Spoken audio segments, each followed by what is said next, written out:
All right. So can our staff invite the deputations to join us, please?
When the deputations are filing in, I would like to remind members that the second session will run from 10:45 to 12:25 p.m.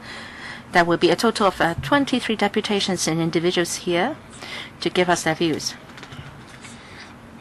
And after they have spoken, we will ask the administration to respond to views given by deputations individuals. And then I will hand over the floor to members for your questioning. So first I would like to ask the first one, call for Van. Mr. Fu Kai Chiu. 3 minutes. Yes. Well, let me set this out clearly first.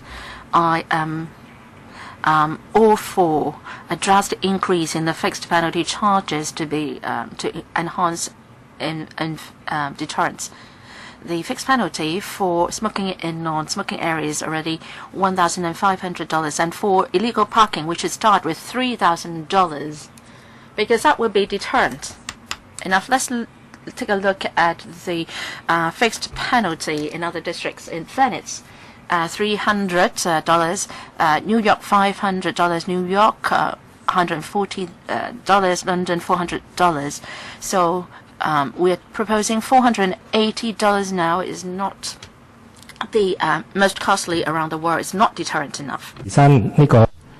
In Hong Kong, on average, let's go members earn $530 per hour.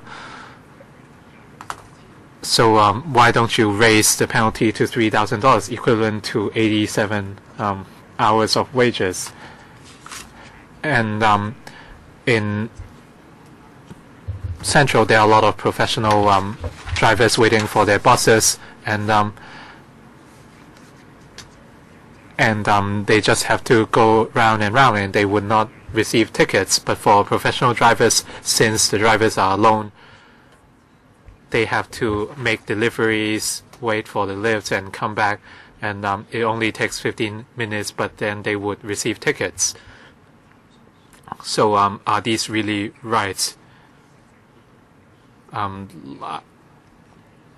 Let's talk about the recommendations. At busy areas, we have 2-hour meter spaces, and they have to refill their meters all the time. Would the government consider shortening the metering period so that professional drivers can at least identify or find legitimate parking spaces? And in January, there was a crackdown on illegal parking, and $12 million worth of tickets were issued, and 28 cars were towed away in a week. In Toronto, again in January,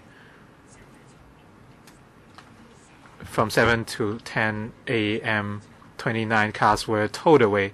They used 3 hours to tow 29 cars, but we only towed 28 cars in a week. You are just talking about raising fixed penalty. Are you trying to increase revenue or ease road congestion? Thank you very much. Before the next deputation speaks, if needed, you can use the headset and you can choose the right channel.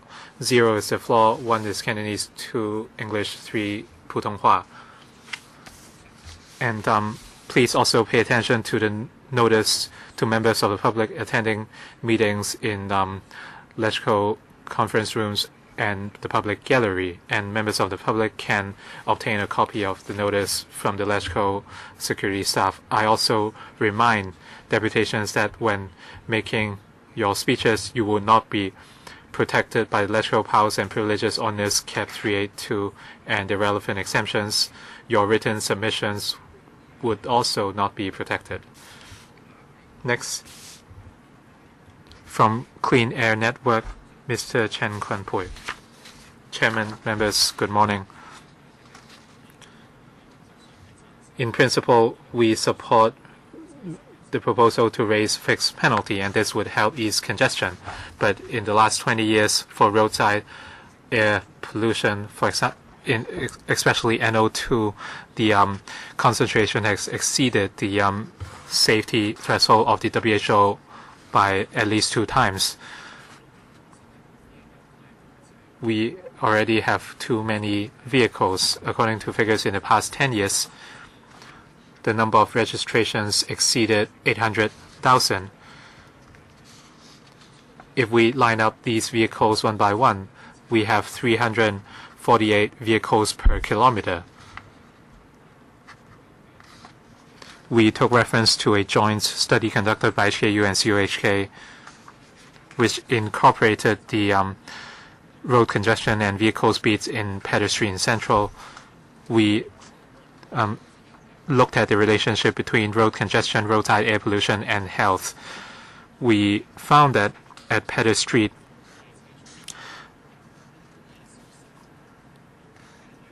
and for every reduction of 1 kilometer per hour in car speed during rush hours, the NO2 level would go up by 9 picograms per cubic meter, and it would lead to 25 and 49 deaths, respectively, premature deaths due to respiratory disease and cardiovascular disease.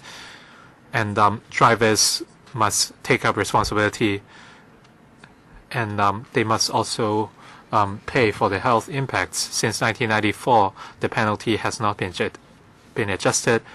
This 50% rise is only serves to catch up with the rise in CPI the past 23 years. And congestion leads to roadside air pollution, and this seriously affects health. The government should be macroscopic, and we suggest short, medium to long-term measures for the government. In terms of short-term measures, you should carry out enforcement, especially on private cars, and you should ease congestion at certain traffic thresholds or bottlenecks, and some trucks need to lodge and dislodge, and there should be designated spots for trucks or designated hours. And in the medium term, we should introduce electronic road pricing and increase the cost of using vehicles during rush hours. On the long run, we should reduce vehicle utilization and the total mileage. Thank you very much. Next, from the Motor Transport Workers General Union Trucks Division, Mr. Siu Tak-hong. Good morning. The government is raising penalty, and we agree. However, we must first deal with the issue of lodging and dislodging and parking spaces. In a lot of industrial areas, there's no place to dislodge, especially for single block buildings, and there's a serious lack of parking spaces for trucks. and a lot of drivers are alone, and they have no one to help them to lodge and dislodge. Nowadays, drivers had to dislodge the goods and take them upstairs, but very often during this time they have received penalty tickets. So you should allow 30 minutes or so for drivers to dislodge.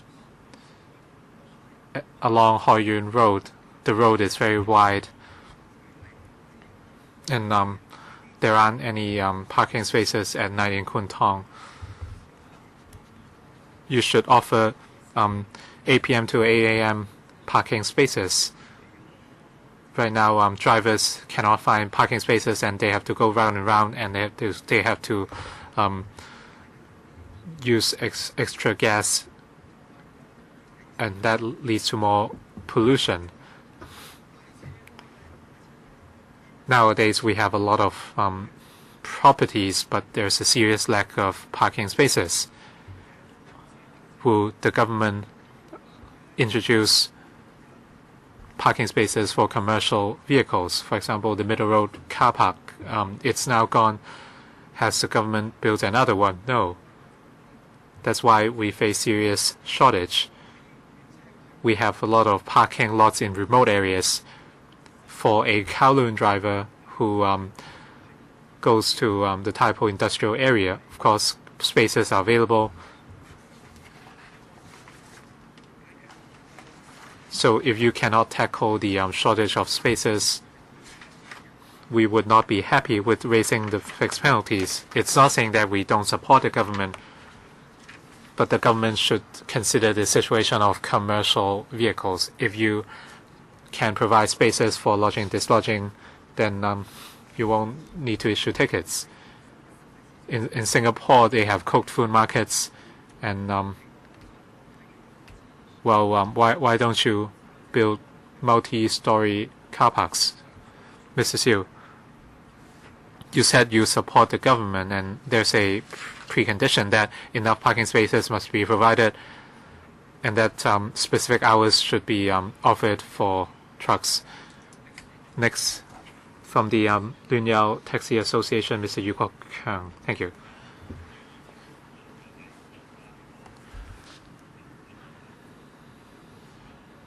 The government is proposing raising fixed penalty for legal parking.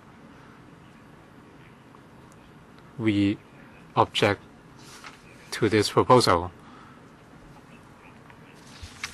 Taxis face a serious shortage of parking spaces, and that is because the spaces are often occupied by other vehicles. For example, the lots at taxi stands, they are often occupied by other cars, and that's why we have no legitimate parking spaces.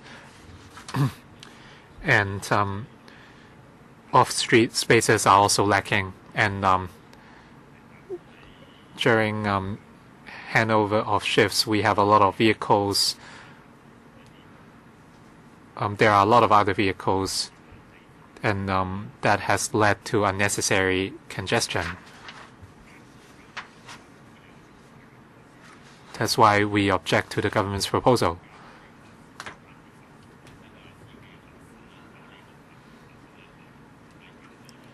Raising the fixed penalty would seriously affect the livelihood of drivers.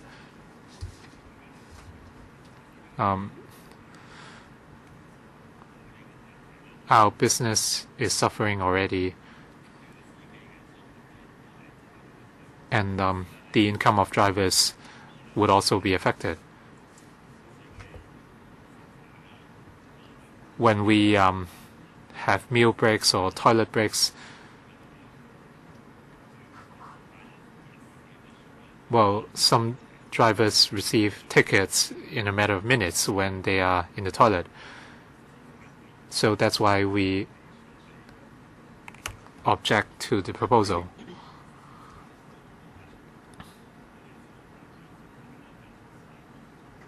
and we cannot find spaces to park our taxis for meals. And if we are to find a space there, we have to go very far.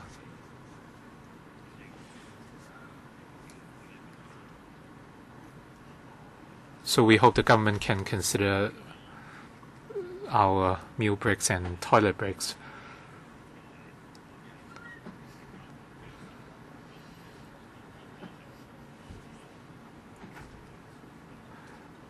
Well, it's very hard for us to find spaces and have toilet breaks. All right, time's up.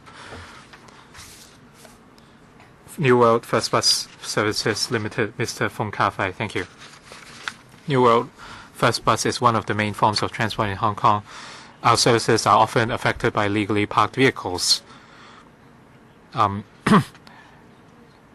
vehicles often park illegally, lost and dislodged at restricted zones and occupy lanes or even park themselves at bus stops, and this affects road capacity and lead to congestion, and this lead to increasing journey times for buses, and this would affect the appeal of bus services.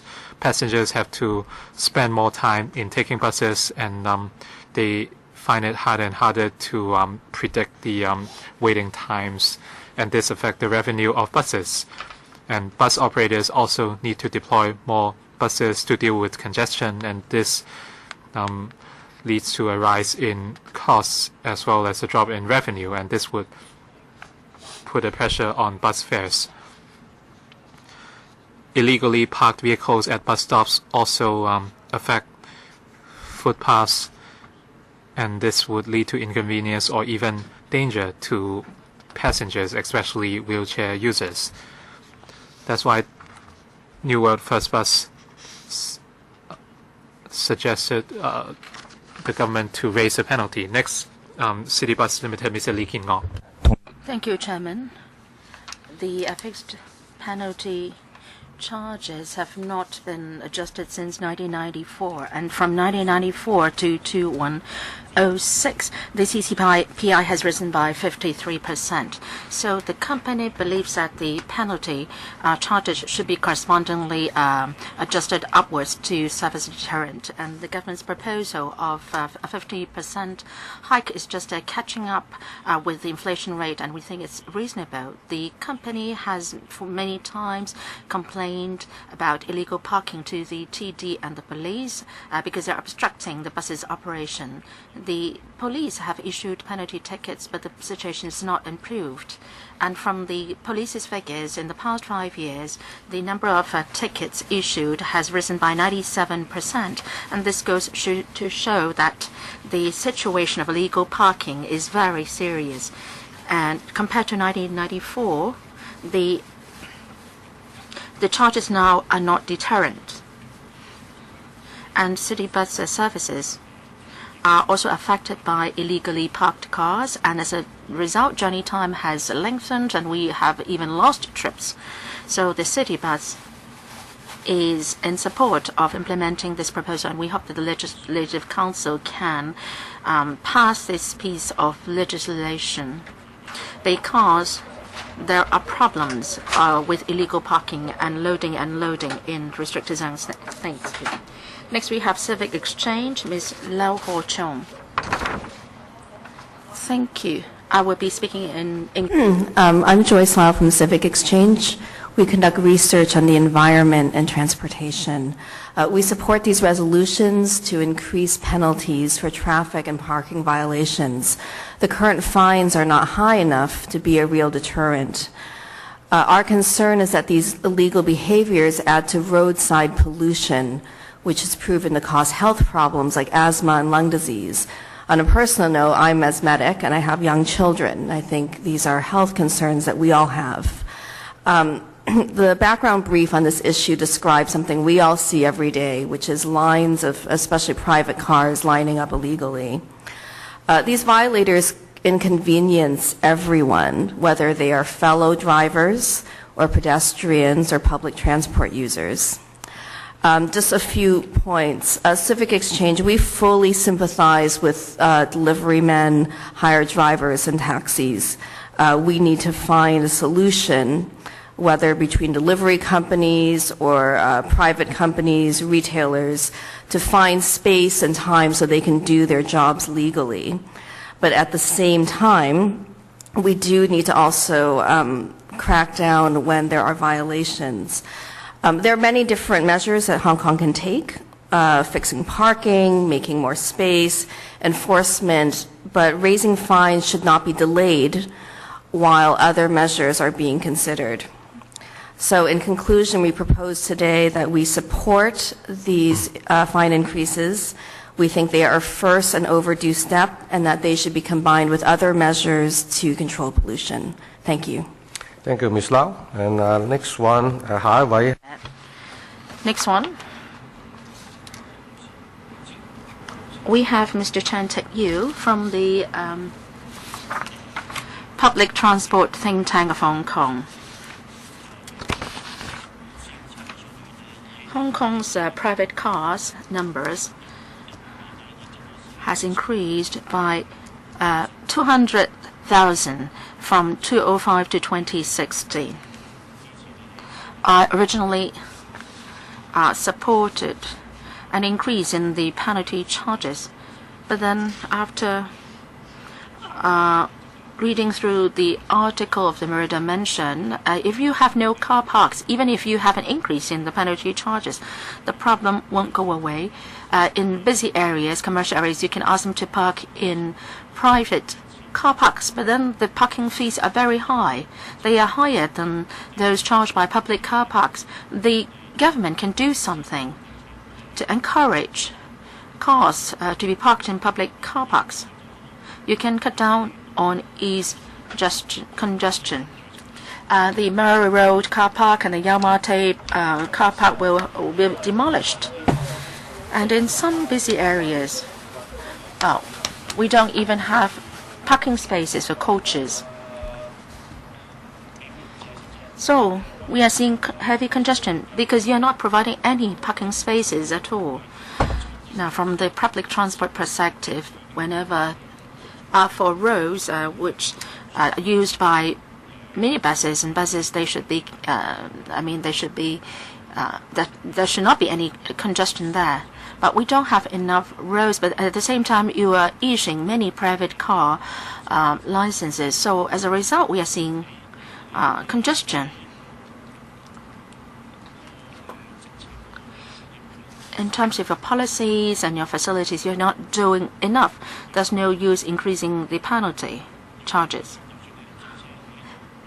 Say for buses, cars, as mentioned by some others, even if you increase the penalty to $480, and they don't mind, they just pay the fees or the fines.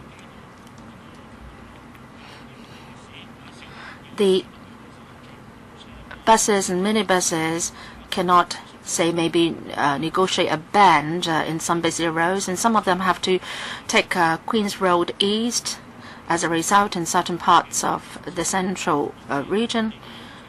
So buses, there are lost bus trips, and the journey time is also lengthened. Please do something to the policy. Our submission has been uploaded. Please take a look at our submission. Well, please provide all the support measures before you talk about increasing the fixed penalty, or else we will be strongly against you. Next, we have Mr. Ho Chi-Kang.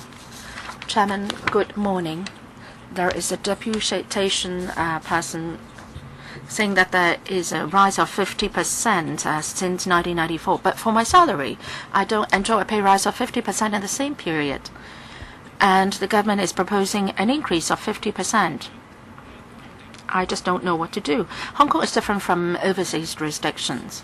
Hong Kong has a lot of cars, we have limited space, a large population, and we don't have enough car parks. The government is proposing a rise of 50% at one go. Have you considered the feelings of the frontline drivers or the professional drivers. What is the root of the problem? Say, for example, in Central, around Worldwide House and Davos Road Central, or Connaught Road Central, rather, there are lorries parked and private cars parked along the roadside, and taxis don't have space to drop off their passengers. And then they risk being issued a ticket. We don't have enough car parking spaces, and law enforcers are not using effective ways to divert traffic flows. And as a result, professional drivers are under heavier pressure all the time.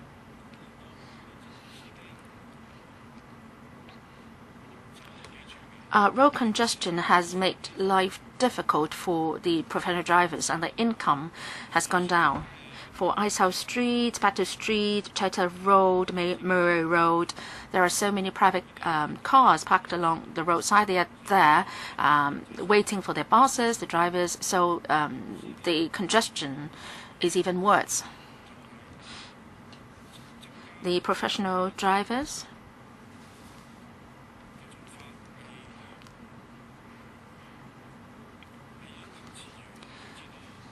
think that the government should not increase the fixed penalty, and they have to suffer, and they would oppose it.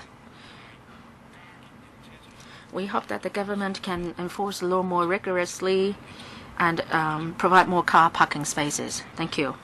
Next, we have the School Bus Operators Association, Mr. Lam Chi-ping.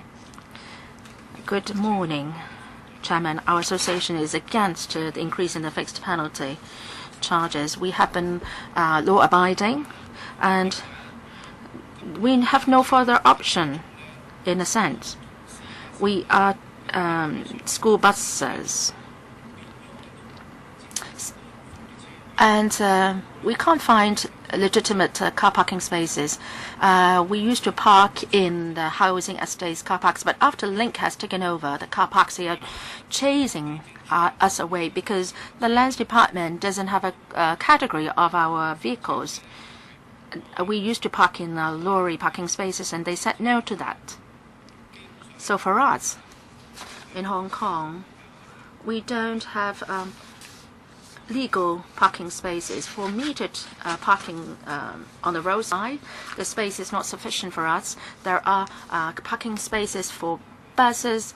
There are spaces for lorries, and PLBs can park at their stands. But for us, we don't have any parking spaces, so it's inevitable that we issue tickets. Now, we get off work at around 9, and they still have to stay in the car. They can't, because they can't find a place to park the vehicles. We can park in some open-air car parks, but then there is a shortage there. Many professional drivers have told us that there is an acute shortage of car parks, but we don't even have legal parking spaces, not to mention a shortage. So can the administration consider our needs, provide some parking spaces for us? Thank you. Next. Thank you, Mr. Lam. Pronounce it correctly. It's Mr. Jain from Transconsult Asia Limited. Thank you, Mr. Chairman. I first would like to declare a conflict of interest. I'm a public transport user and a responsible car user. I had 2 traffic tickets in past 2 years, and both for parking-related violations. Of course, my selfish interest is to get them waived and not pay those and make excuses for not getting the parking tickets. But it taught me a lesson to use public transport. And that's exactly what penalties are for, to induce behavioral changes, and it's not a livelihood issue, I think. If breaking the law is condoned as livelihood issue, we would be living in an anarchy. From a pure mobility point of view, majority of Hong Kong population, rich or poor, they rely on public transport, and they are worse off if we continue to ignore illegal parking as an issue. Hong Kong's strength is that 90% of daily travel is on public transport. These days, often the time on MTR from Central to Sha Tin sometimes is less than the feeder travel on a bus from station to my home because of illegal parking on both sides of the road. We need to understand that the mobility of people is of paramount importance and its overriding factor above anything else. When the cost of parking is actually more than the traffic ticket, then it stops becoming a deterrent anymore. I fully sympathize with commercial drivers, school bus operators, taxi drivers, that they need to have a proper loading and unloading area, they need to have proper parking area. But that is not a reason to not increase the fines for the people who violate. In fact, if you increase the fines, everybody, even the commercial drivers, would benefit.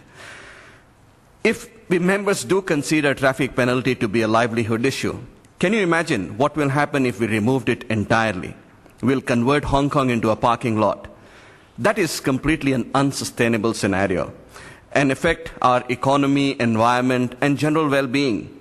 That, to me, Chairman, is a livelihood issue. I therefore urge the members and the government to make the penalties high enough to be a deterrent and not otherwise. Only then we as citizens of Hong Kong will be able to reach our meetings in time, participate without hindrance in economic growth, and claim our right to mobility. So not only should we increase the fines, but we should also adopt a zero-tolerance approach. To me, parking for commercial drivers is a completely different issue than breaking a law. Breaking a law should never be tolerated in a civilized society. Thank you very much. Okay, thank you, Mr. Zhang. And Next, Mr. Chen Siu-Wah from the Motor Transport Workers General Union. I'm against raising the penalty. When buildings were constructed in Hong Kong, no space were reserved for lodging and dislodging by trucks. So the road designs have been problematic. The roads are narrowed and they lack parking spaces. So naturally, vehicles would stop at non-restricted areas. When the police takes out enforcement, are they trying to issue more tickets? And they would issue tickets to vehicles which are double parked, and it used to be $450, and later it will be increased. And apparently the government is trying to help commercial vehicles at Tung King Street from Lai Chi Kok Road to Tung Chau Street. There are new metered spaces, and taxis and private cars can be parked there, and it says from 8 a.m. to 8 p.m. and meters are required. And there's another sign next to it saying that 8 p.m. to 8 a.m. That time slot is for trucks, and it's free of charge. So I once metered up, but after 8 p.m. private cars had to go. So this is really a trap for drivers. Or are you trying to help the trucks? I don't quite understand the logic. So hopefully the TD can explain that. That's all.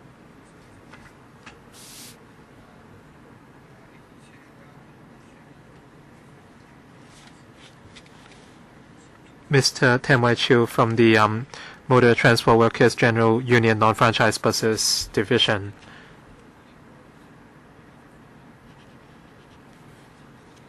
We object to the government's proposal to raise fixed penalty for illegal parking.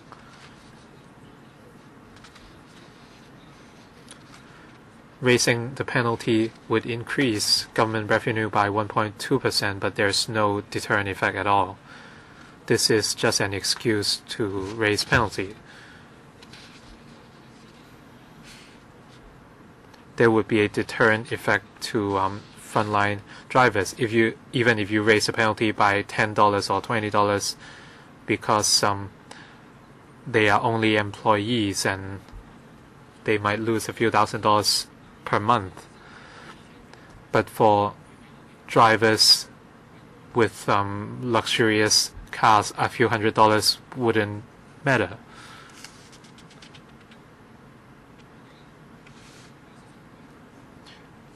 Under the non-franchise buses division, we have school service.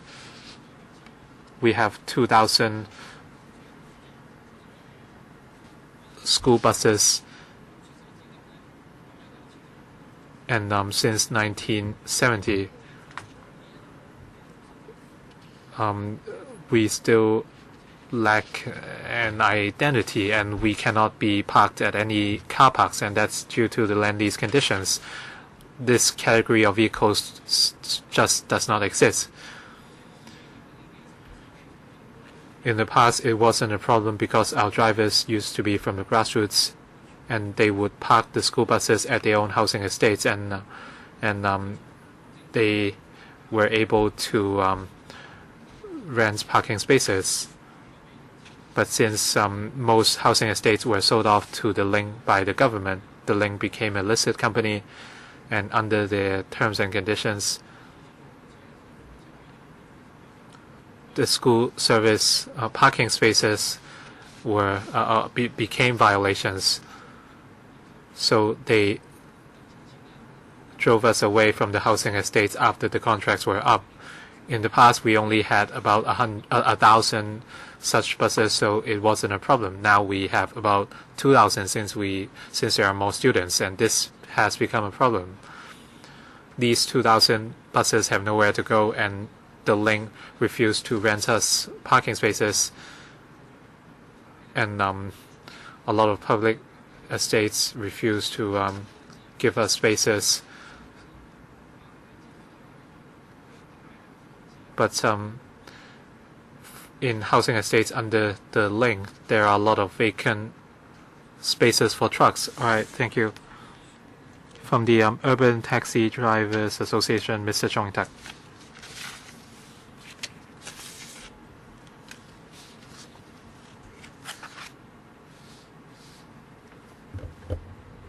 We object to the government's proposal to raise the fixed penalty. The government said the fixed penalty has not been adjusted in the last 20 years, and they are making the adjustment based on the CPI. For professional drivers,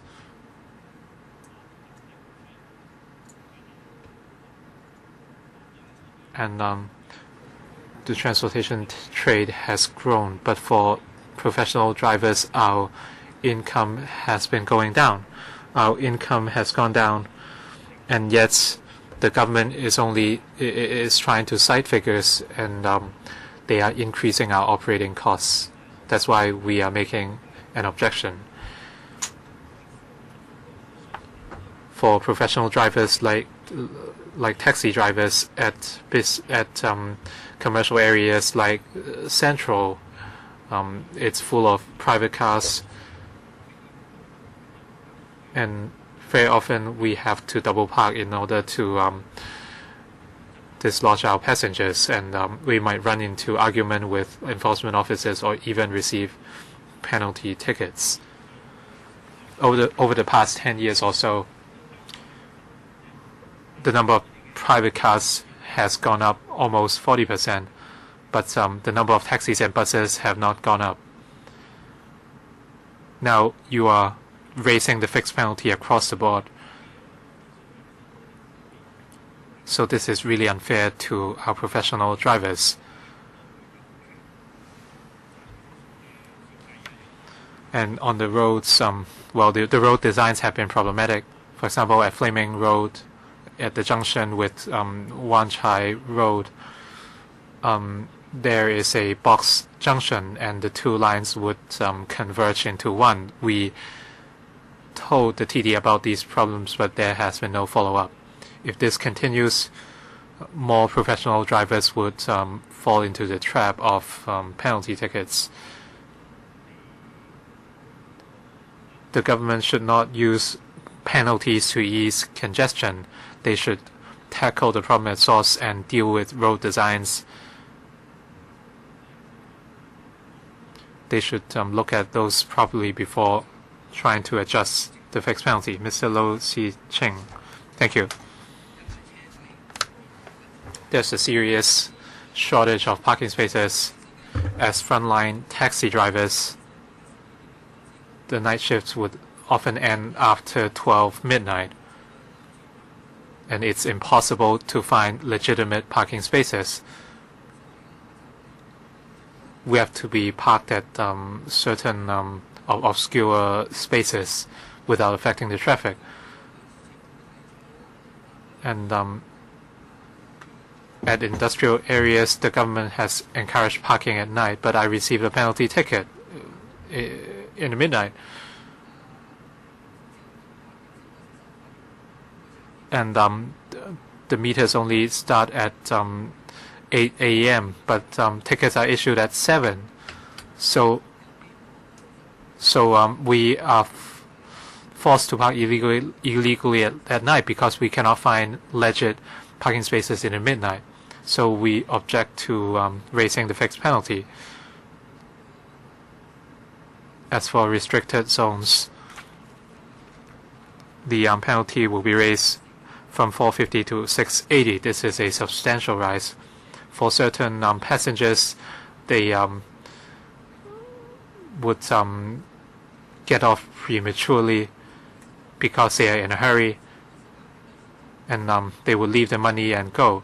And I saw a uniformed officer, and I asked the passenger to come back, and the uniformed officer came to see what happened, and I told him that the passenger forced his way out of the taxi, and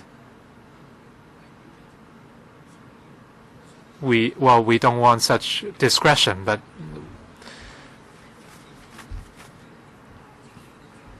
if another traffic officer came and didn't see what happened, I would be given a ticket already. And I'm relatively old as a taxi driver, and I have to go to the toilet a few times a day. And once at Coldwell Road in the mid-levels, I saw a police vehicle. I already told the police officer that I came all the way from Central to the Coldwell Road public toilet. We cannot bring all our gear to the toilet just like police officers. Of course, this is illegal parking. And I have to pay more than $320, and the police officer gave us discretion. Well, I don't want these discretions.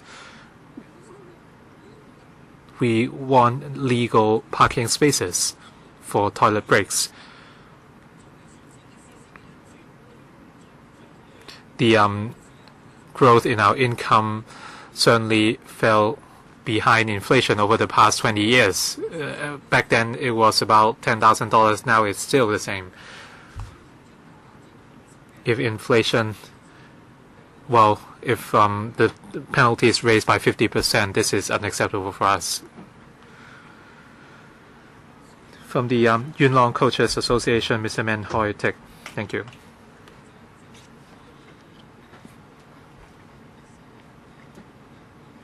We have the following views on the raising of fixed penalty by the government. Over the years, the government never conducted proper planning to deal with the parking of commercial vehicles.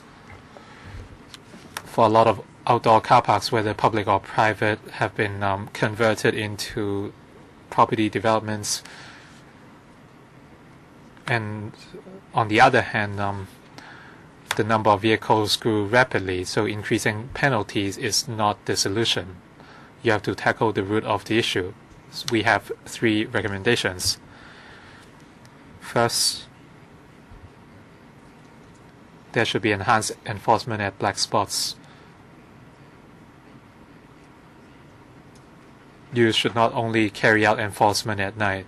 you should step up enforcement at black spots. And second, you should identify more areas throughout Hong Kong to designate nighttime parking spaces for commercial vehicles. For example, from 8 p.m. to 7 a.m. There should be on-street spaces for coaches, heavy-duty vehicles, etc. And on weekends and during holidays at industrial areas, commercial vehicles should be able to park all day in order to allow more flexibility to drivers. The government should also place restrictions or restrict the growth of small vans and private cars, especially vans. Sometimes they would convey passengers and not just goods, but the licenses for vans would be regulated by the TD. But these vans are not being regulated, so their growth has been unchecked. Apart from placing a bigger burden on road conditions, they would affect the transport trade as well. Thank you.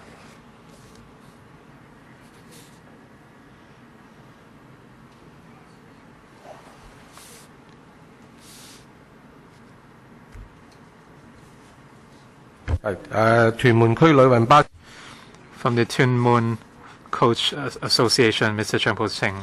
Thank you. I'm the Vice Chairman of the Tuen Mun Coaches Association.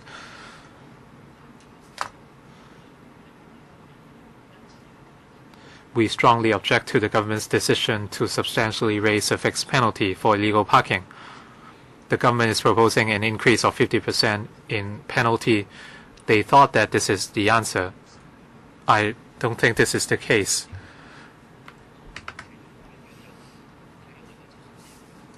The government announced that there are about 740,000 registered vehicles, and there are also 740,000 places. Apparently, that's enough, but I do not agree. Because we should make the calculations more scientifically. We should double it by, times it by 1.5 times. For example, for those car owners in Tuen Mun, if they want to travel to another district to work, maybe they drive their cars in the morning out of the Tuen Mun. Their car park may not be filled by another vehicle, but when they reach the district where they work, then they need a car park there as well. So increasing the fixed penalty is no solution at all. Conversely, the operators of car parks will increase the parking fees. Well, for some, they are raising their fees once or twice every year, and as a result, inflation will be further driven up. Take commercial vehicles as an example. There is a lack of parking spaces all over Hong Kong for these commercial vehicles. And in recent years, the government has resumed land to build housing all the time. And there are less and less parking lots for commercial vehicles in different districts. So no matter how much you increase the fixed penalty, if you don't tackle the source of the problem, then the problem won't go away. We don't think that that's the solution. Let's not talk about the urban areas in the new territories. Well, as long as we can pay, then there's no problem. But the brownfield sites have been resumed now, so the drivers have to park their vehicles illegally. So the government departments should tackle the problem at source, provide enough parking lots for those in need. When there are sufficient parking spaces, well, even if the government is proposing a rise in the penalty charges, then we won't oppose it. Next, we have Mr. Lam Chi-ho from the Kowloon Motor Bus 1933. I will talk about Cap 374G, Section 45, and that is stopping cars without authority at bus stops, PLBs, stops, taxi stands. Kowloon, KMB, and Longwon are very concerned about illegal parking at bus stops and picking up and setting down passengers there. And they are obstructing the operation of bus stops. This problem happens in different districts at different periods, and it affects the bus's operation. And it has an impact on our journey time and also our punctuality, and also it jeopardizes safety of passengers getting on and off buses. So we hope that the government can launch effective measures to curb illegal parking. Some people said that we should have regard to the feelings of the drivers. We share that feeling. For roadside illegal parking, it has affected the punctuality of the buses, and also illegal parking at bus stops has made it impossible for buses to stop at the bus stops, and passengers are criticizing our bus captains. So bus operations are affected by illegal parking and stopping at bus stops. There has also been illegal obstruction at bus stops. KMB and Longwon have asked the police to help and enforce the law. We understand that there is a severe shortage in parking spaces in Hong Kong, but at the same time we need effective or deterrent measures to help the police and law enforcement agencies to enforce the law. So again, we would like to say that we support the government adopting deterrent measures to crack down on illegal parking and ease traffic congestion. Thank you. Next, we have Kong K Tourism Tours from Chang Hao Ying. Good morning. I'm from Chang Hao Ying. I speak on behalf of my company. We oppose the increase in the fixed penalty. This is an administrative measure, and that is not an effective solution to illegal parking for the passenger trade and cargo trade. That measure is unreasonable and unfair to us. To curb the illegal parking problem, we must tackle the source of the problem. The question now is commercial vehicles lack parking lots. I don't have much time, so I would like to make 3 points here. I'll cite 3 reasons here. First, the government has not effectively curbed the growth in the number of cars, in particular private cars. Second, in various districts, there has not been effective planning to provide sufficient parking lots. Third, the government departments have not monitored properly the tendencies for temporary car parks, and there has not been any effective distribution in terms of the ratio of car parking spaces among the different types of vehicles. So without such support measures, the trade and the owners don't have enough parking lots. So in a nutshell, if we have enough parking lots, the drivers and owners would not like to have tickets issued to them. So 10 tickets will amount to, say, $3,200. We face competition in the trade. We have high operating costs. We can't easily recruit drivers. So that's the proposal is putting a heavier burden on us. We have to swallow this proposal. We don't know how we can further survive. Let me cite another example.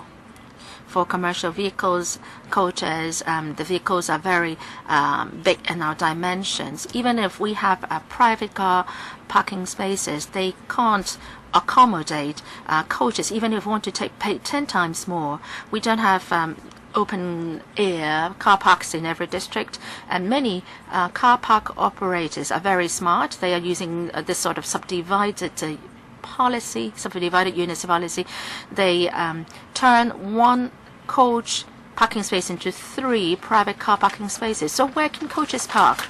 So we have to park illegally along the roadside and risk being issued penalty tickets by the government. So I hope that the legislators and the government can do better planning and also manage better the open car parks so that the trade can have sufficient car parks. Thank you. Next one, we have the Kongki Tourism, Mr. Chang Chi-hong. I am a frontline or a coach driver of Kongki Tourism. We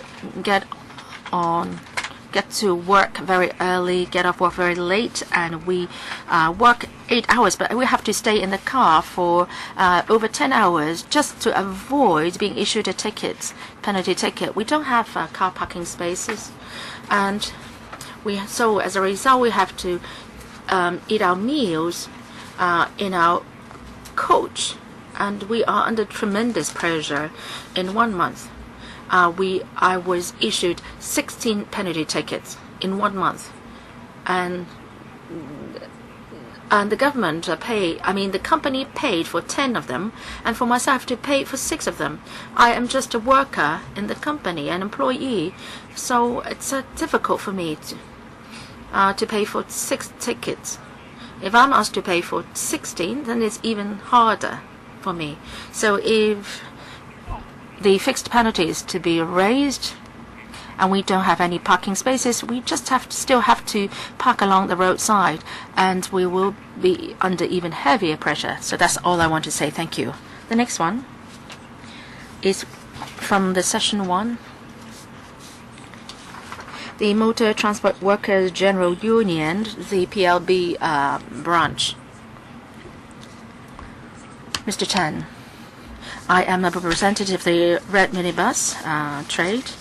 We don't have prospects. There is no tomorrow for us because all along we have been oppressed by the government and big conglomerates. It's been monopoly by the public mass transport means, and they are opening restricted zones, establishing restricted zones in mass transport areas. We are not allowed to go to housing estates, travel to highways, etc. From 7 a.m. to 12 midnight, for certain sections of the roads, we can't pick up and set down passengers. We have great difficulties in our operation. What we can do is provide, say, point-to-point service. The drivers are relatively old, and we have low education attainment. For a shift of 12 hours, our income, and if we work, say, 26 days a month, we can't even make $15,000 a month. So if the government is going to increase the fixed penalty by 50%, that's a very unaffordable for us. So I hope that the government can sympathize with the plight of the professional drivers. In 1994, there was an increase in the fixed penalty. Back then, we could still afford it. But now, our operating conditions are extremely difficult. We can't afford the rise. Our income has not risen, but rather gone down. Please empathize with our situation. The traffic congestion has to do with the government's policy of issuing private car licenses. I know that there are some 500,000 licenses, so you can't put the blame on other vehicles. We serve members of the public, and you don't have enough car parking spaces, and you don't have enough measures to divert traffic flows. I think the government should take the blame, and you should not pass the buck to other types of vehicles. The government must have good planning to address the problem and ease the congestion. Try to tackle the problem at source. Thank you, Chairman. Thank you, Mr. Chan. So all the deputations have spoken today. Now, I'd like to ask Ms. Law, the Deputy Secretary, to give an overall response. Thank you, Chairman. Thank you, deputations and individuals here, and for giving us very valuable views. We'll consider all of them. We heard that because of illegal parking, public transport services, buses have been affected, air pollution has worsened, and commercial vehicles operations in delivering goods have been affected also, because there is a minority of drivers breaking the law, doing illegal parking. They have worsened the traffic condition and the traffic congestion, and the members of the public suffer as a result. We hope that through this proposal we can restore the deterrent effect of the fixed penalty system so that we can cut down on illegal parking. And once the congestion is eased, then it can help with the flow of traffic on the streets and also the air pollution problem. There were views that we should control the number of private cars. We definitely agree to that. The government is in fact following up on the recommendations made by the Transport Advisory Committee on easing traffic congestion on the roads. But I must point out that any measure to control the number of vehicles has to be done through legislation. So that's why we need the public and the legislators' support in order to do that. Some deputations have also mentioned that the government continues to issue licenses. In Hong Kong, we don't have a policy to put a ceiling or cap on the number of vehicles. Let me share with you some overseas experiences. Singapore, the mainland, they would also require that if you want to buy a car, then you should get some sort of license, a car parking license first. And that's only on private cars. Commercial vehicles are a different story. Their number has remained stable in Hong Kong over the years. And for all these measures, we can only introduce them with the legislators and the public support. We hope that the legislature can have a discussion on how we can effectively control the growth in the number of private cars. There are also concerns that a lack of parking spaces, as well as a lack of space for lodging and dislodging, especially for professional drivers. We understand that this must be dealt with, and we are working on it already, especially for commercial vehicles. Under the government's parking policy, priority is given to commercial vehicles. We will first look at the needs of commercial vehicles, and the TD has taken out measures to offer more spaces for commercial vehicles. A deputation talked about spaces for private cars in the morning and commercial vehicles in the afternoon. Given the limited road and land resources, the government has sought to provide more spaces for commercial vehicles. And additional roadside spaces would be made available at night for commercial vehicles. The TD is working with district councils on this, and we have identified about 300 such spaces. With support from the districts, we will implement them as soon as possible. On the other hand, the TD will also launch a consultancy study on spaces for commercial vehicles. The study will cover different types of commercial vehicles, including school service and their parking needs, as well as how more spaces can be offered to alleviate the shortage of spaces for commercial vehicles. For private cars, as some deputations said, there are substitutes for private cars, and that is public transport. A minority of private car drivers have genuine needs, but most of the time it's a matter of habit.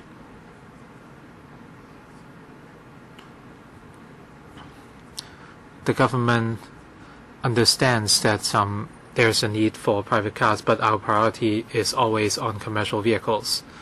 As for the bus vehicles, the enforcement and parking spaces, perhaps I would invite the police force to talk about enforcement on those bus cars, and the TD can talk about the parking spaces. Mr. Yun, I reiterate that the police's priority is on traffic safety and smooth traffic. For intentional violations, including the so-called bus vehicles, if they lead to serious congestion or even danger to road users, we would enhance enforcement,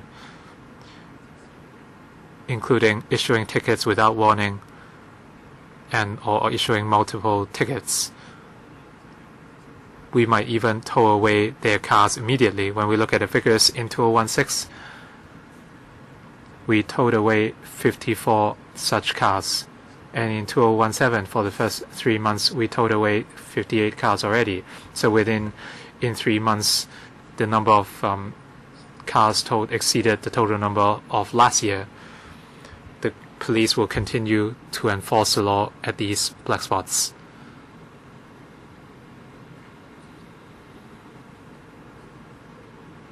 In 2016, we towed away 54 vehicles. This week is not coming through.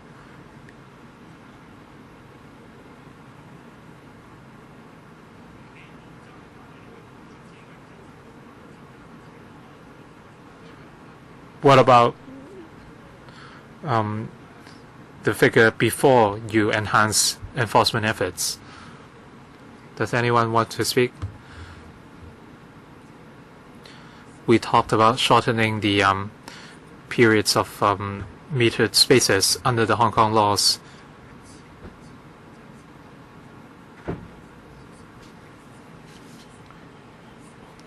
Metered parking spaces can only be paid on a 30-minute, 1 or 2 hour basis. And most of our metered spaces allow for 2 hours of parking, and that was response to public needs.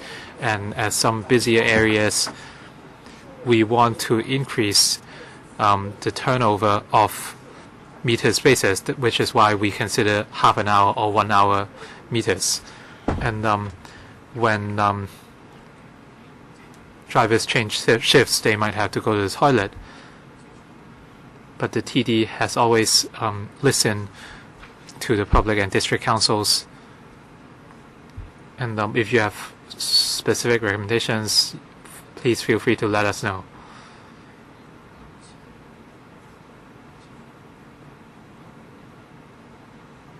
You should allow unlimited renewals, and they should park their cars for 10 hours. You would not ask them to use different octopus cards. Under the laws, for each space and each driver, the maximum parking time is 24 hours. All right. Questions from members? Mr. James Ho, 5 minutes. First of all, I'd like to thank the deputations.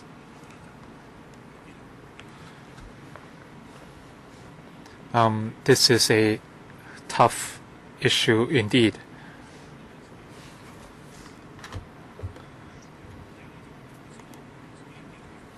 First of all, my views.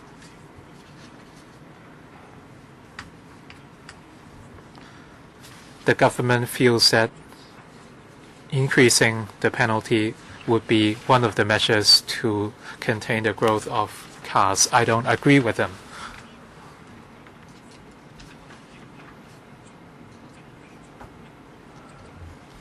And the fixed penalty should not be one of the measures to restrict the growth of vehicles. Mr. Yun said road safety and smooth traffic are their priorities.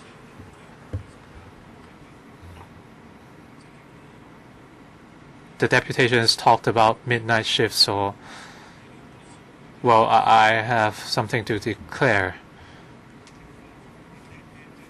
I was once in dead ends in rural areas I was afraid of being robbed, and at the end I received a ticket. So in terms of road safety and smooth traffic, these two are irrelevant in remote areas.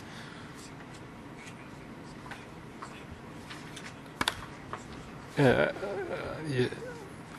was a case in which in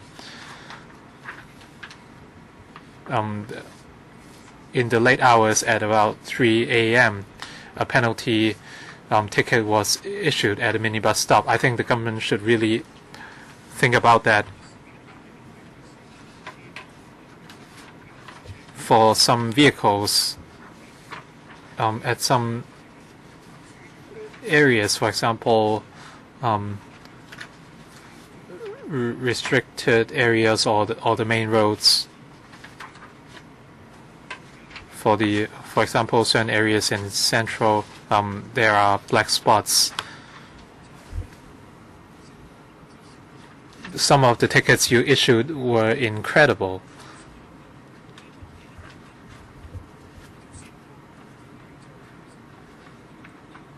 If you are to raise a penalty across the board, you would face some opposition.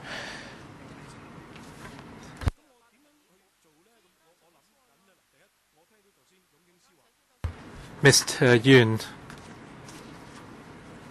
said that in 2016, enforcement issues were reinforced and 54 cars were towed away, and that was an amazing number. So we only had 57 contraventions. I don't really think that's the case.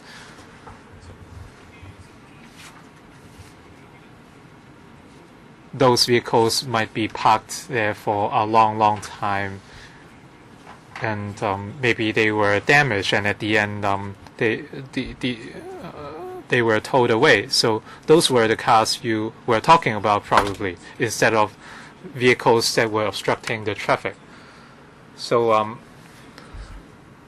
you would either be surprised or amazed by such figure. This is an open hearing, and you are sharing these figures, and you are attracting blame by citing these figures. We have been asking for stringent enforcement for a very long time.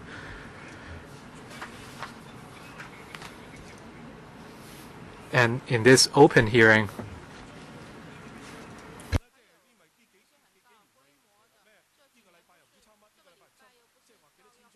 and you said you issued thousands of tickets here and there, but for the more extreme contraventions, you did so little. I don't know what the reason is.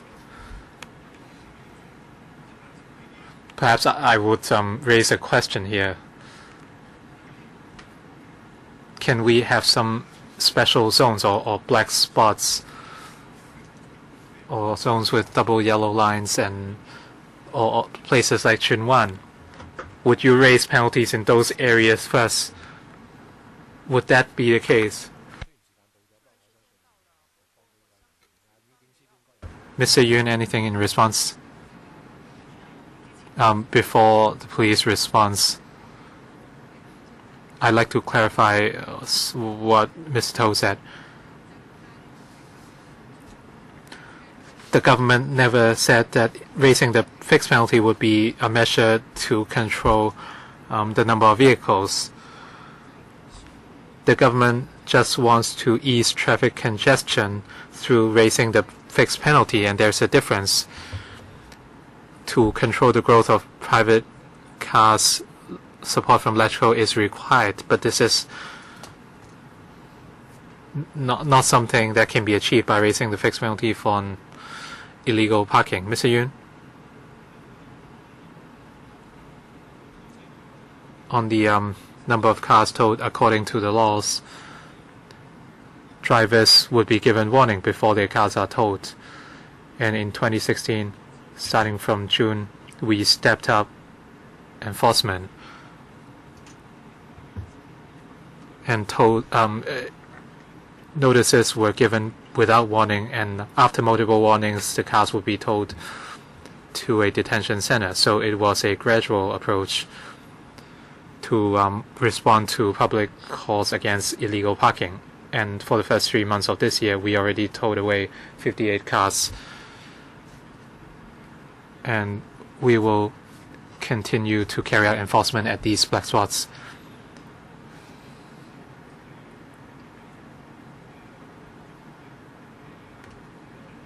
For serious contraventions, the police would take out operation. For major operations against contraventions, of the 1.6 million tickets, only 150,000 tickets were in this category. The remaining 91% of fixed penalty work is ongoing at all districts and not just during the major operation. And as we said, our focus is on publicity and education. If some drivers ignore the rules, we will step up enforcement, and we have heard the views of the society, and we will continue to step up enforcement. Mr. Yun, will you talk about the enforcement at minibus stops at night? Thank you. As to enforcement carried out in the late hours at remote areas in 2016,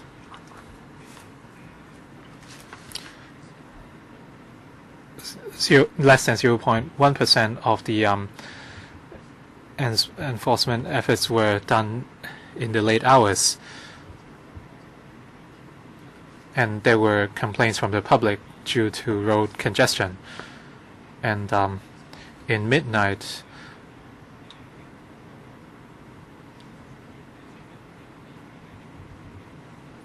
we would not intentionally carry out enforcement in the midnight. That would be a mismatch of police resources because we have other areas of work. So we will continue to examine our enforcement situation. Mr. Yun, some deputations said that minibuses may be parked at minibus stops in the middle of the night. They are not casually parked on the streets in the daytime. You know that minibuses don't have parking spaces.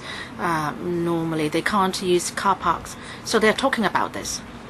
Now, illegal parking at minibus stops.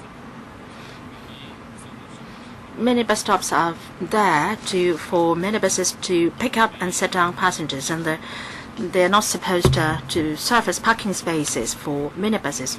We understand that we're referring to the maybe illegal parking during the middle of the night, whether there is any obstruction caused. We'll look at the actual circumstances. If drivers think that they have been treated unfairly, then they can try to come to us, and we will look at the cases again. Mr. Awad Lau, he's just stepped out, and Mr. Leung Kwok Hong first. 5 minutes. About these, the question of these cars to pick up and set down their buses. They have the money to pay for the fixed penalty charges. So, say for example, if you can kill one person or murder one person at the cost of $400,000, and people, may take up the job. If you are dealing with these kind of vehicles which are there to pick up the buses, I think you should resort to impounding the cars and not to use the fixed penalty tickets. Maybe I can take you to the central district and I can tell you clearly which car is there to pick up the buses. I don't think you have done enough to enforce the law against these vehicles which are picking up and setting down their buses. Now, with regard to issuing tickets in the middle of the night, I think that you are just there to do that, to make up for the numbers. Say, for example, you have a mission or you have an objective to issue, say, 70 tickets per day, but you are just issuing 6 today. So, in the middle of the night, then you would enforce the law just to make up for the numbers. Well, don't treat us as people from outside. I didn't return from Bangladesh or what. Maybe you can't enforce the law in a certain strict for some reasons, in order to make up for the numbers. So you're enforcing the law at night, during the middle of the night. So it's not what you have mentioned. You try to ensure that traffic is smooth and that safety is your concern. No, I think you are just doing it to make up for the numbers. You can't explain why you are issuing tickets in the middle of the night. Maybe you remind your colleagues to be very careful. Maybe these vehicles are driven by the ghosts in the middle of the night. And what is the ratio of car parks against the number of vehicles? Break them down into commercial vehicles, motorbikes, etc. If you have 1,000 commercial vehicles, you have only 50 car parking spaces, then that's no good at all. So give me the numbers of the car parking spaces for the different types of vehicles. If the number is too low, then we are bound to see illegal parking. Let's take a look at Mong Kok, and you know how the situation is like. Do you want me to go down to Mong Kok to you tonight? The minibuses are parked on the roadside because there isn't car parking space for them. During the Occupy Mong Kok movement, well, some people or some of the participants are lodging a petition against their cases. Well, the Mong Kok is busy day and night. So, what is your target of provision of parking spaces for different types of vehicles? Do you encourage people to use public transport? Well, let's not privatize MTRC. And you should provide monthly passes, quarterly passes to all people. Then people would definitely take MTRC. Now you offer $2 fare concession for the elderly, then they're now using MTRs all the time. So if we want to divert traffic flow, this is something that you should consider. Thirdly, you encourage people to travel on trams, and people. You are proposing that you provide tax concessions to trams.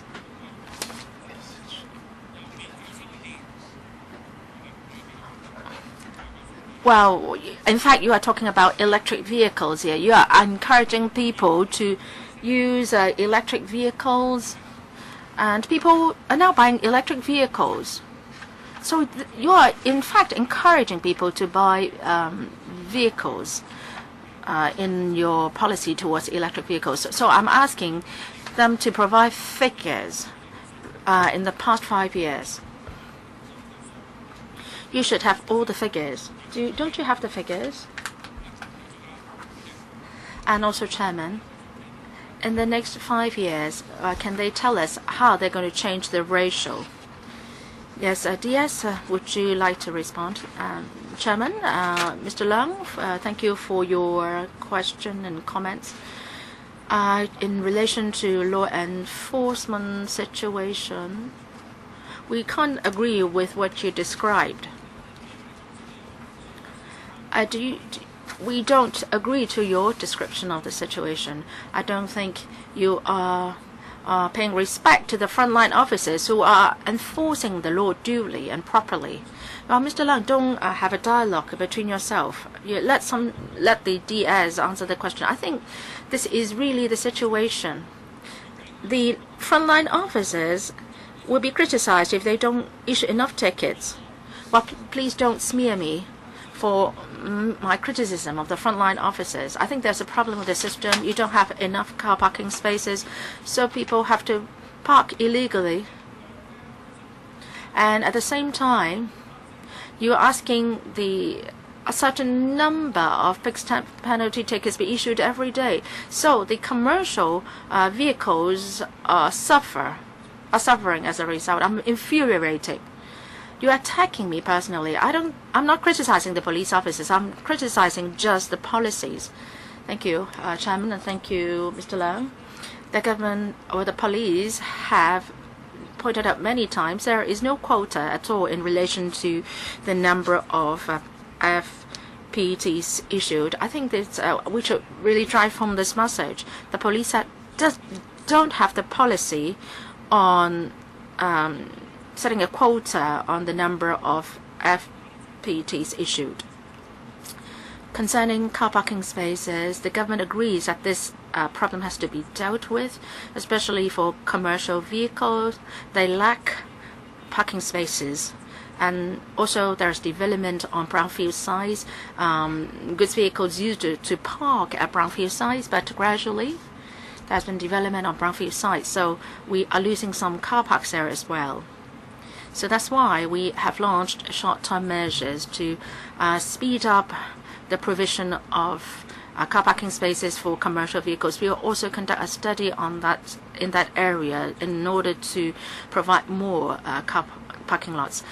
Chairman, you referred to a Kwai Chung site and whether the government can study for that to be used as a car parking space for lorries and for the logistics industry. The Development Bureau is actively pursuing the idea since it involves parking for container trucks. We have to be mindful about the loading and also the curvature of the bend and so on. So we have to make further studies on how to better use the land.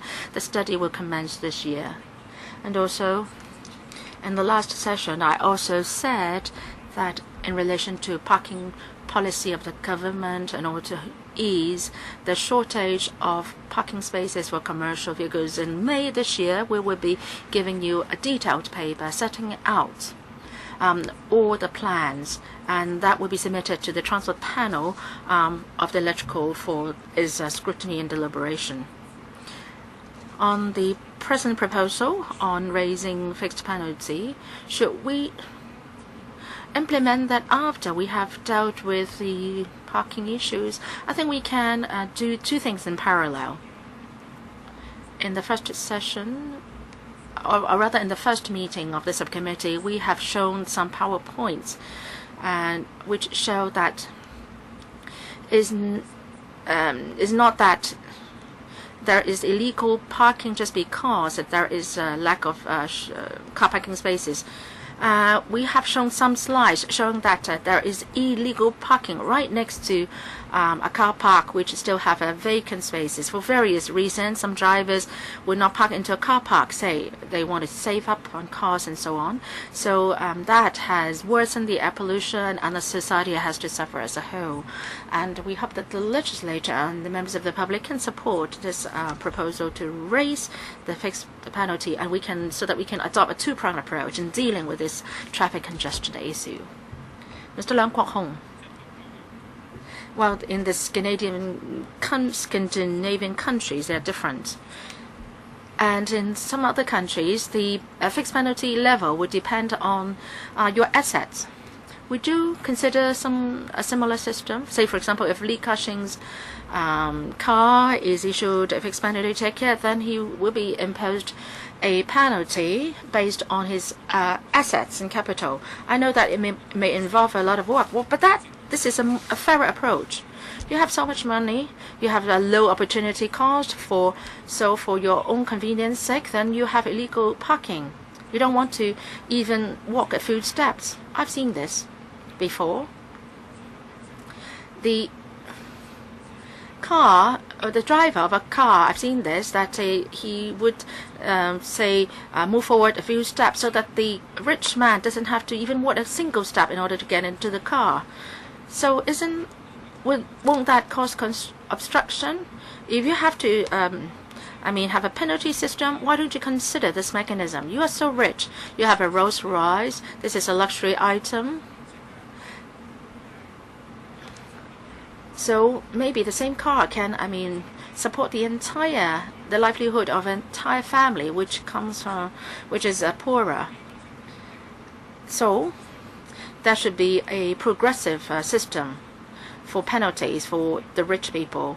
When I worked in a construction site at the mid-levels or the peak, this owner owned 4 Porsche cars of different colors. The gardener said that this rich man, when he wears in the blue color, then he would ride on the Porsche car in blue color. So he had 4 Porsche cars. So if the 4 members of the family wore different colors, then they might use these 4 different Porsche cars in different colors. I'm not saying that the professional drivers should be accorded priority or what, should call the shots or what, but we have to have regard to their needs. Have you done your best to fully facilitate the operation of the professional drivers so they don't have to park illegally? Also, can you consider the model after the Scandinavian countries will impose a penalty based on the capital or the properties of this person? Can you consider that? Can that be done? Yes. Imposing a penalty based on the properties or assets of the person. Well, on the first point, as I said, we will be submitting a paper in May to the Transport Panel, which will detail the number of car parking spaces and the car park situation in Hong Kong. As to Mr. Leung's suggestion of deciding on the penalty level based on the drivers or the owners' assets or wealth. Well, this is a model adopted by some Scandinavian countries, but for most developing cities, that's not the approach. I think we have to have in-depth discussions among the public and the legislators before we can ascertain whether this is an acceptable model. Mr. Edward Lau. Thank you, Chairman. In the first session, I've also raised a number of questions, but I would keep asking since not many members would like to ask questions. I have heard most of the views expressed in these 2 sessions.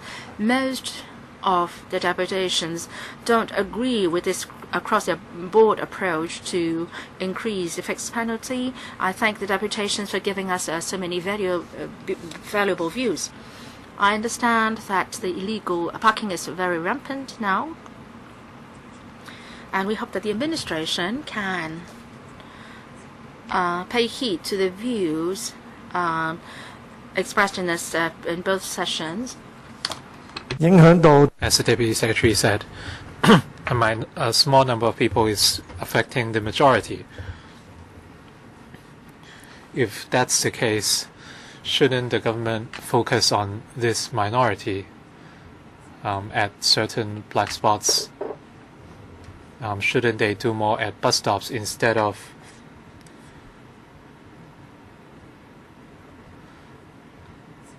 affecting the public and the trade by raising the penalties across the board?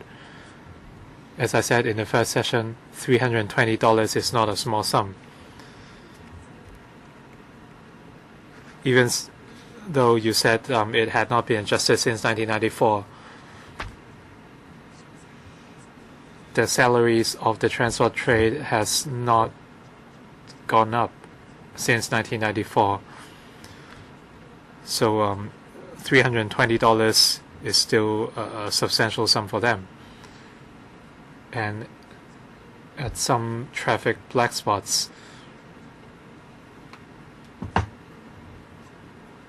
there's no cap on the number of penalty tickets issued. So at certain black spots, even if you raise the penalty by 50%, it will only be $480. But if you issue 2 tickets, it will be $640, and the deterrent effect would be bigger.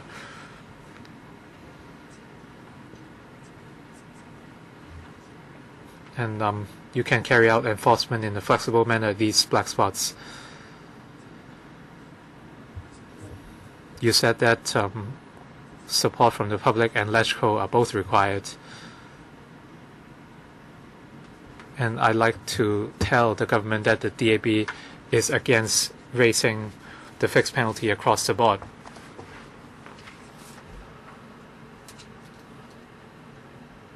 I hope you would not just submit your original proposal, because we would certainly object to it.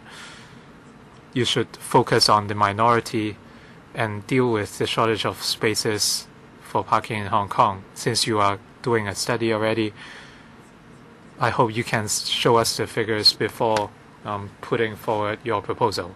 Thank you. Before Mr. Jeremy Tam speaks,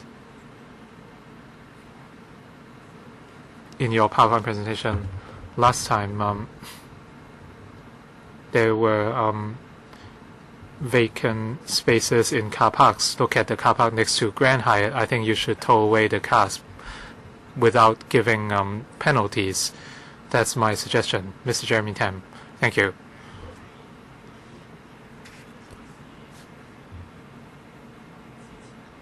As I said before,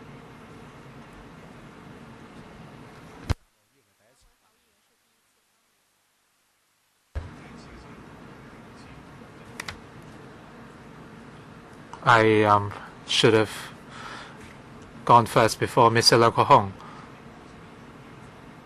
I'm in the security panel, so I have to go back. That's why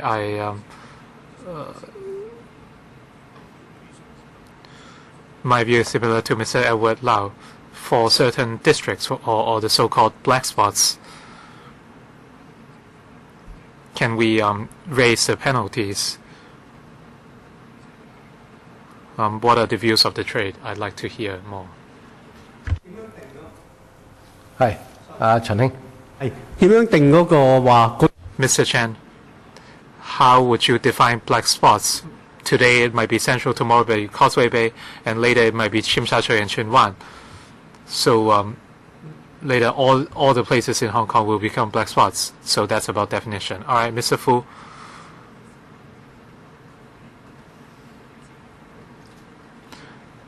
And the penalties were different, but at the CBD, there's a designated team to issue tickets. So after you enter the tickets, you cannot contravene the law because someone would come within 3 minutes. So this would be more effective than just raising the fixed penalty. Does anyone else want to respond to Mr. James Ho?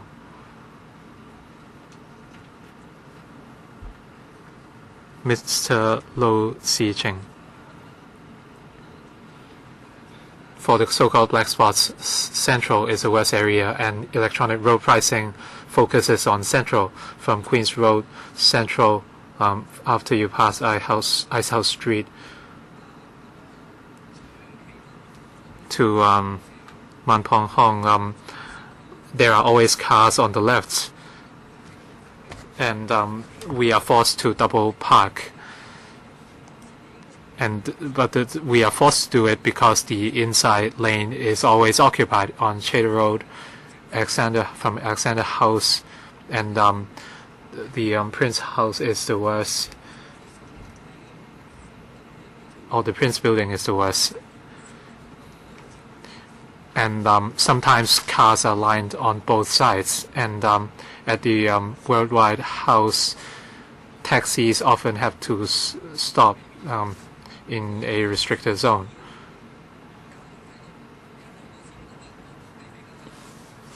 And I think you need to deploy more police or even tow-away cars. That would be the solution.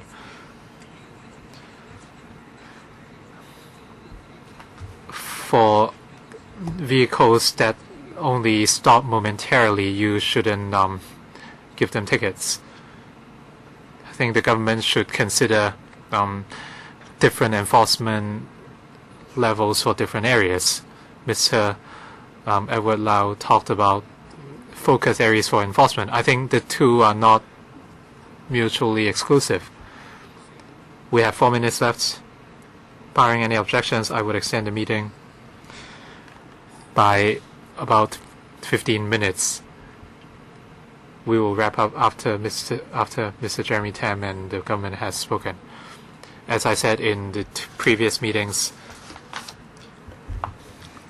For offenses, for example, making U-turns at inappropriate places, etc., I'm okay with raising penalties. But raising penalties due to illegal parking, the civic party objects to them.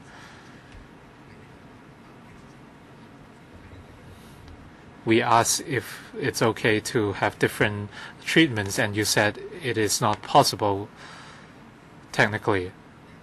But we still do not understand the logic. A lot of public car parks have gone. For example, the Middle Road car park, and on the 1st of May, the Murray Road car park was also sealed off. I'm not sure why you were in such a hurry, because the site has not been auctioned yet. You decided to close all the car parks on the 1st of May.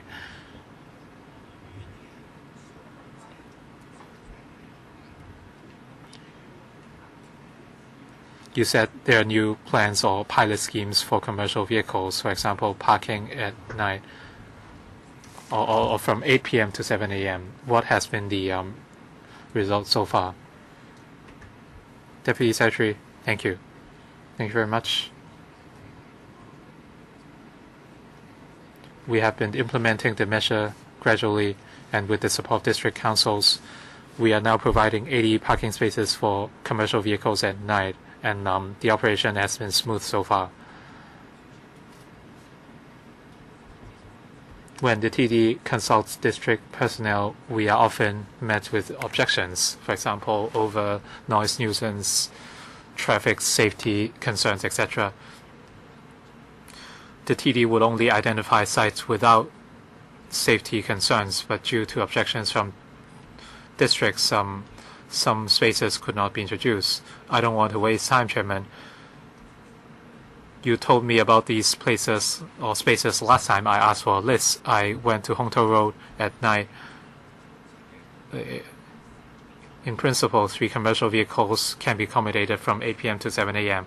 I went there at around 6. There were trucks, skips, and private cars. And at 8 p.m. they were still there. And by the next morning, at the hours should have stopped at 7 a.m. and I went there again. There were still skips. There were towers attached to trucks, and there were private cars. You can visit my Facebook page. I uploaded a video last night showing the entire situation. So you said the operation was smooth. I don't know whether you looked at Hongtou Road, and there was a fire hydrant, and if you block off the fire hydrant, you might be given a ticket. There is a fire hydrant there, and there is a private car there. I don't see how the operation is smooth. Along Hongtou Road, this is the case from start to end. There are private cars and trucks everywhere. This is not about the choice of site, but enforcement. If you don't pay attention, you do not know that you have to leave at night, and there's no strict enforcement. This is not just about tickets. I have a question for the police. Are you towing any cars away in other countries? Cars would be towed away if you do not leave by the morning. Can the police share any figures of towage with us? And for the problems at Hongtou Road, why didn't you look at it? I don't see how it's smooth at all.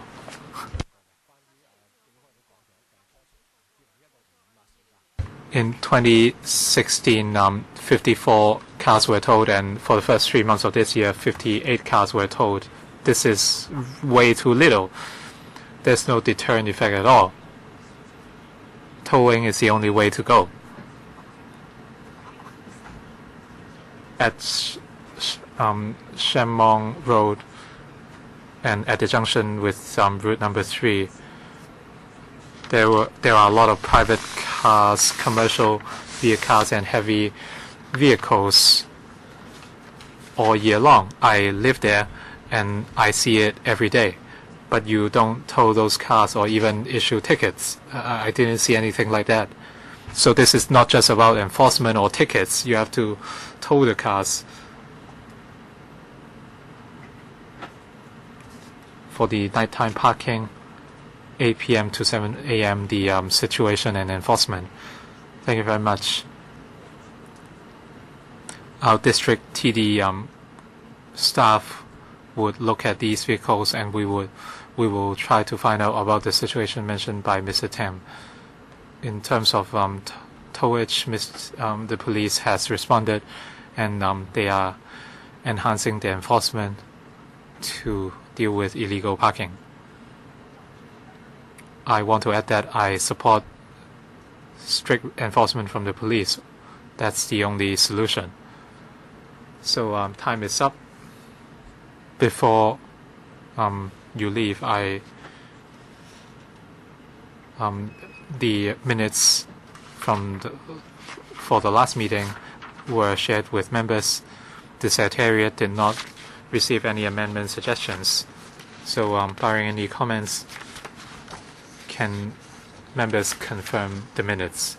All right. That's all for today. I'm sure the government has heard us clearly. We have 38 deputations today, 31 object to or do not agree with the proposal, and 7 support, and they are mainly bus companies and related organizations. Date of the next meeting, we will issue further notice. We would wait until the report from the transport panel on your parking policy is out. Thank you very much. OK，唔該。